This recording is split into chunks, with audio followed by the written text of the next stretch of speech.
Hello, good day, students. This is our second lecture. In the first lecture at morning today, on Zoom meeting, we discussed about our 10th, 11th standard English introduction. In this year, you have to learn 11th English textbook, course book. At the beginning, let us see the question paper format, that is activity sheet format of 80 marks. Now, on your screen, you see the page of the activity sheet format. इयत्ता 11वी इंग्रजी या विषयासाठी 80 मार्काची वार्षिक प्रश्नपत्रिका कशी असते त्याचा इथं आपण ॲक्टिव्हिटी शीटचा फॉर्मॅट बघणार आहोत. आता याच प्रकारचे प्रश्न तुम्हाला युनिट टेस्टसाठी 25 मार्काला असतील आणि प्रथम सत्र परीक्षा टर्मिनल एक्झामिनेशनसुद्धा याच पद्धतीचे 50 मार्काचे प्रश्न असतील आणि वार्षिक परीक्षा 80 मार्काची असेल. तर 80 मार्काची क्वेश्चन प्रश्नपत्रिकेचा फॉर्मॅट किंवा ॲक्टिव्हिटी शीट जी असते त्याची फॉर्मॅट जर आपण व्यवस्थित समजून घेतला तर याच आधारावर घटक चाचणी आणि टर्मिनल एक्झामिनेशन सत्र परीक्षा प्रश्नपत्रिका असेल ते तुम्हाला सोपी जाईल.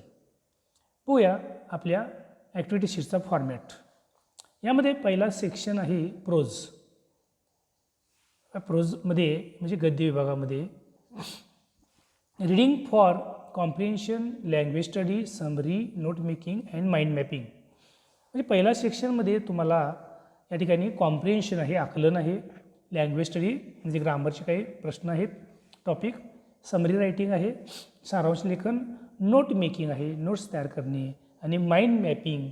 आणि माइंड मॅप म्हणजे मनातील विचाराचा एक आराखडा किंवा नकाशा तयार करणे. आता या ठिकाणी फर्स्ट ॲक्टिव्हिटी, पहिल्या प्रश्नाची ॲक्टिव्हिटी काय बघा. Read the extract and complete the activities given below. या ठिकाणी उतारा वाचायचा आहे आणि त्याखाली दिलेली ॲक्टिव्हिटीज कंप्लीट करायचे. यामध्ये तुम्हाला seen extract from section 1 consisting of 275 to 300 words. पहिल्या सेक्शनमधील कोणत्या तरी एका धड्यातील उतारा 275-300 शब्दांचा येईल आणि त्यावर ॲक्टिव्हिटी असतील. आता पहिली ॲक्टिव्हिटी काय आहे, A1 ग्लोबल अंडरस्टँडिंग 2 मार्क्स. 2 मार्काची ग्लोबल अंडरस्टँडिंग प्रश्न आहे. म्हणजेच या ठिकाणी जो प्रश्न असेल तो तुम्हाला त्या संपूर्ण उतार्यावर आधारित प्रश्न असेल. जो उतारा दिलेला आहे प्रश्नपत्रिकेमध्ये त्या संपूर्ण उतार्याचा विषय काय आहे, त्याची एकंदर काय चर्चा केलेली आहे, मध्यवर्ती कल्पना काय आहे, त्यावर आधारित प्रश्न. A2 दुसरी ॲक्टिव्हिटी कॉम्प्लेक्स फॅक्च्युअल क्वेश्चन आहे. दुसरा यातली ॲक्टिव्हिटी कशी आहे, कॉम्प्लेक्स फॅक्च्युअल म्हणजे थोडी अवघड असेल पण वस्तुस्थितीवर आधारित तुम्हाला उतार्यामध्ये त्याच्या प्रश्नाचं उत्तर मिळणार आहे 2 मार्काला. A3 तिसरी ॲक्टिव्हिटी इन्फरन्स म्हणजे गर्भित अर्थ सांगणे, इंटरप्रिटेशन स्पष्टीकरण देणे, ॲनालिसिस पृथक्करण करणे 2 मार्क.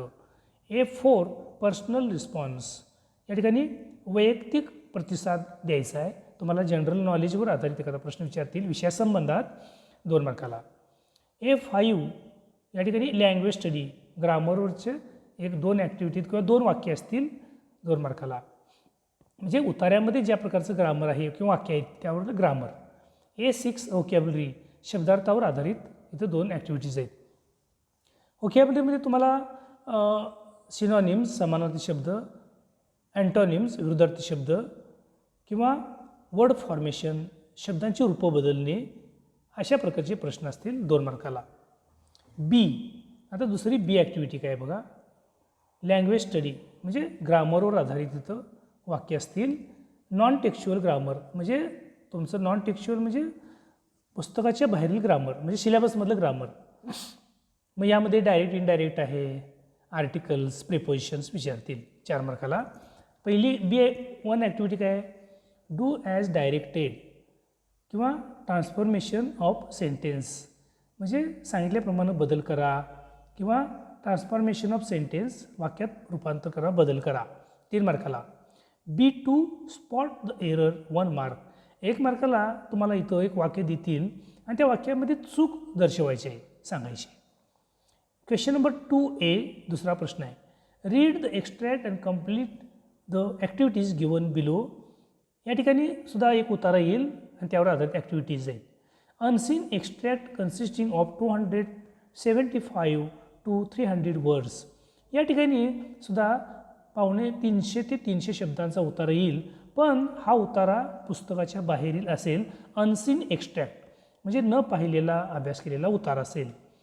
आता यावर जे प्रश्न आहेत ते पहिल्या प्रश्न एमध्ये उतार्यावर ज्या प्रकारचे प्रश्न विचारलेत, A1 to A6 activity, 6 activity विचारलेत, त्याच प्रकारचे प्रश्न इथं A1 to A6 मध्ये आहेत.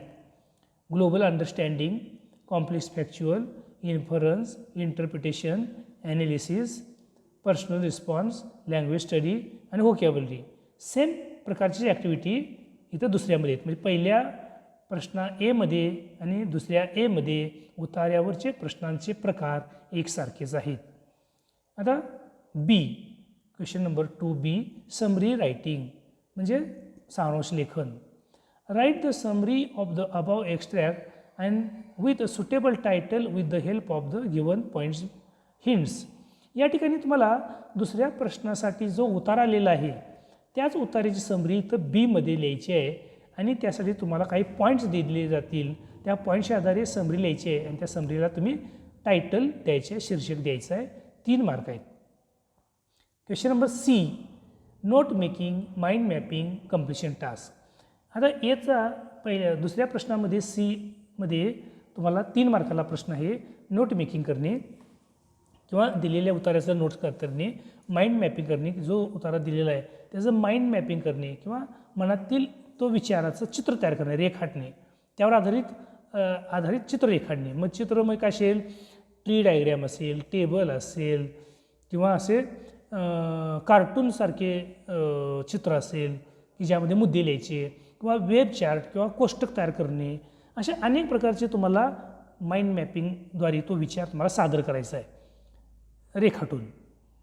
3 मार्क आहेत. Read the given extract and complete the given activities as per the instructions. आणि या ठिकाणी तो उतारा तुम्हाला दिला जाईल आणि नोट मेकिंग किंवा माइंड मॅपिंगपैकी एक येईल, एक करायचं आहे. नंतर सेक्शन नंबर 2 पोएट्री. दुसरा सेक्शन पोएट्रीचा आहे. Poetry and appreciation. या ठिकाणी तुम्हाला पोएट्रीवर प्रश्न आणि ॲप्रिशिएशन प्रश्न आहेत. बघा तिसरा ए प्रश्न. Read the extract and complete the activities given below. या ठिकाणी त्या कवितेचा उतारा किंवा स्टांजा वाचायचे आहेत, त्याखाली ॲक्टिव्हिटीज आहेत 10 मार्काला. Seen extract from a poem of about 10 to 15 minutes lines. 10 ते 15 ओळींची कविता तुम्हाला येईल. आता यामध्ये 5 ॲक्टिव्हिटी. पहिली ॲक्टिव्हिटी ग्लोबल अंडरस्टँडिंग, म्हणजे यामध्ये आपण पहिल्या एमध्ये दुसऱ्या एमध्ये बघितले. ग्लोबल अंडरस्टँडिंग म्हणजे कवितेचा विषयावर आधारित प्रश्न activity. A2 inference, interpretation, analysis. परत तिथं गर्भित अर्थ सांगणे, इंटरप्रिटेशन स्पष्टीकरण देणे आणि ॲनालिसिस पृथक्करण करणे. Activity 3 personal response, 2 मार्काची. तुम्हाला वैयक्तिक उत्तर द्यायचं आहे किंवा तुम्हाला त्या कवितेच्या बाहेरचा मुद्दा, विषयावर आधारित पण कवितेच्या बाहेरचा प्रश्न येईल. A4 poetic device. या ठिकाणी पोएटिक डिवाईसवर एक प्रश्न आहे, ॲक्टिव्हिटी आहे 2 मार्काला. यामध्ये तुम्हाला रायमिंग वर्ड्स, कवितेचे रायमिंग वर्ड्स विचारतील किंवा फिगर ऑफ स्पीच, अलंकार विचारतील किंवा राईम स्कीम, यमक योजना विचारतील. आणि 5 activity creativity, compose 2 to 4 lines. या ठिकाणी 2 ते 4 ओळींची कविता करायची आहे. एकदा तुम्हाला इथं 2 ओळी देतील आणि उरलेल्या 2 ओळी तुम्हाला कंपोज करा म्हणून सांगतील किंवा तुम्हाला विषय देतील आणि 2 ओळींची कविता तयार करा म्हणून सांगतील. त्यानंतर पुढला भाग आहे B सेक्शन, ॲप्रिसिएशन. कविते दुसऱ्या इथं कविता येईल तुम्हाला, तिथं ॲप्रिसिएशन, रसग्रहण करायचं आहे. Read the extract and write as per the instruction. म्हणजे खालील उतारा कवितेचा वाचायचं आणि सूचनाप्रमाणे बदल करायचा आहे. Seen extract of 10 to 15 lines from another poem not asked in question number 3A. दुसऱ्या कवितेवर आहे की जी कविता 3A मध्ये विचारली नाही, ते सोडून दुसऱ्या कवितेचे 10 ते 15 ओळींच्यावर तुम्हाला रसग्रहणसाठी कविता येईल 4 मार्कासाठी. आता रसग्रहण म्हणजे तुम्हाला वर्गात आम्ही शिकवेन की रसग्रहण कसं करायचं, म्हणजे त्या कवितेचं थोडक्यात सार काय सांगायचं, सार सांगणं, थोडक्यात त्या कवितेचा विषय सांगणं, म्हणजे त्या थोडक्यात वाक्यामध्ये त्या कवितेची माहिती लिहिणे. Section 3, complete the activities as per the instruction given below. सांगितल्याप्रमाणे बदल करा. आता या ठिकाणी सेक्शन 3वर रायटिंग स्किल प्रश्न आहे. त्यातली पहिली activity A, email or letter writing formal. या ठिकाणी ईमेल तुम्हाला विषय दिला जाईल, त्या विषयाप्रमाणे तुम्ही ईमेल तयार करा किंवा लेटर तयार करा. हे फॉर्मल लेटर आहे, 4 mark. B, expansion of ideas, blog writing, film review, 4 mark. या ठिकाणी तुम्हाला 3 सांगितलेले आहेत. एक्सपान्शन ऑफ आयडियाज म्हणजे एखाद्या विचाराचं विस्तार करायचा, ब्लॉग रायटिंग करायचं, जसं आपण एखाद्या इंटरनेटवर आधारित कशा पद्धतीने आपण आपला मुद्दा मांडू शकतो, विचार मांडू शकतो, तो विचार मांडणे. फिल्म रिव्ह्यू, एखाद्या चित्रपटावर आपलं मत व्यक्त करणे किंवा त्याला आपण टीकात्मक परीक्षण करणे, चित्रपट परीक्षण थोडक्यात म्हणतो, 4 मार्क आहे. C, appeal, leaflet, report writing, counterview, view counterview, 4 mark. या ठिकाणी सीमध्ये अपील म्हणजे आवाहन पत्रिका तयार करणे, लिफलेट पत्रिका तयार करणे, रिपोर्ट रायटिंग वृत्तांत लेखन आणि व्ह्यू काउंटरव्ह्यू म्हणजे वाद विवादासाठीचे मुद्दे, दृष्टिकोन, प्रतिदृष्टिकोनाचे पॅराग्राफ तयार करणे. या ठिकाणी अपीलमध्ये सुद्धा एक पत्रिकाच आहे. उदाहरणार्थ आता कोविड-19 हा विषाणू प्रादुर्भाव होतो आहे, तर यावर आधारित तुम्हाला मदतीसाठी आवाहन केलं जातं किंवा तुम्हाला समाजसेवक म्हणून तुम्हाला काही मदत करायची असेल तर सरकारला तुम्ही मदत करावी किंवा संस्थेला मदत करावी म्हणून जेव्हा एखादे आव्हान येतं, पत्रिका येते, त्या आव्हान पत्रिका तयार करणे.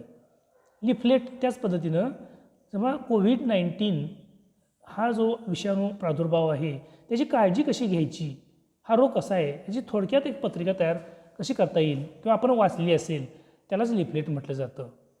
रिपोर्ट रायटिंगमध्ये तुम्हाला इथं रिपोर्ट रायटिंगमध्ये वृत्तांत लेखन करायचं आहे की एखादा कार्यक्रम झाला आहे त्याचं मुख्य पाहुणा कोण, अध्यक्ष कोण, कोण भाषणं केली, प्रस्तावना कोण केली किंवा वोट ऑफ थँक्स, आभार कोण मानलं आणि सूत्रसंचलन कोण केलं, याचं संपूर्ण वृत्तांत. व्ह्यू काउंटरमध्ये तुम्हाला एखादा मुद्द्यावर पॅराग्राफ दिला जाईल, त्या विरोधात तुम्ही दुसरा पॅराग्राफ लिहायचा आहे, त्याला व्ह्यू काउंटरव्ह्यू म्हणायचं आहे, 4 मार्क. डी, स्पीच रायटिंग, भाषण लिहिणे, कॉम्पेरिंग, सूत्रसंचालन करणे, डायलॉग रायटिंग, संवाद लेखन करणे, इंटरव्ह्यू, प्रश्नावली, मुलाखतीसाठी प्रश्नावली तयार करणे, 4 mark. Note, in A, B, C and D paper setter should frame activities on all types of each of set options. म्हणजे या ठिकाणी तुम्हाला ए, बी, सीमध्ये अंतर्गत ऑप्शन दिलेले आहेत ऑब्लिक करून, त्याचं प्रत्येकावर प्रश्न येणार आहेत. तुम्ही कुठलं तर एक निवडायचं आहे, एमधलं एक, बीमधलं एक, सीमधलं एक, डीमधलं एक निवडायचं आहे आणि लिहायचं आहे. अशा पद्धतीचा हा प्रश्न आहे. तर एकूण पहिला, दुसरा, तिसऱ्या सेक्शनमध्ये काय आहे ते आपण बघितलं, या व्हिडिओमध्ये आपण बघूया. आता यानंतर पुढल्या व्हिडिओमध्ये आपण पुढला सेक्शन बघूया. तोपर्यंत इथं थांबूया. थँक्यू.